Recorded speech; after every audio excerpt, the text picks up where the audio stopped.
Sa video na to mga idolo, naunahan pala tayo dito mag-pick ng Benedetta.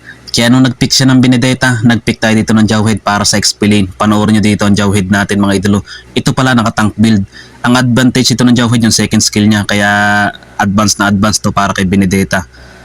Kaya napakaganda dito ng Jawhead sa XP lane, lalo na pag Benedetta yung katapat mo. Dito ni-ready ko dito yung flicker ko kasi alam kong gagawin niya, papasukin tayo dyan mga idolo. Kaya advantage natin na naman yan pag Jawhead ang gamit mo. Siyempre depende sa nagamit yun ng Jawhead mga idolo. Dito nga, habang naglalaro kami dito mga idolo, nagtututorial ako sa kanya.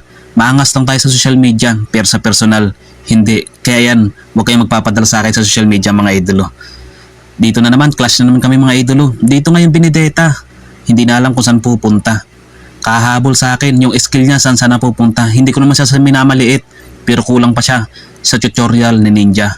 Yung Hanabi nga dito, gustong subukan yung tank build ko para kay Jawhead. Kaya yun, binigyan natin dyan mga idolo.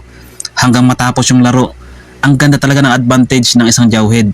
Yung ulti niya, habol na habol yung Benedetta mga idolo. Kaya napakaganda dito ng laro namin dyan mga idolo. Kahit na wala yung main hero ko, okay lang.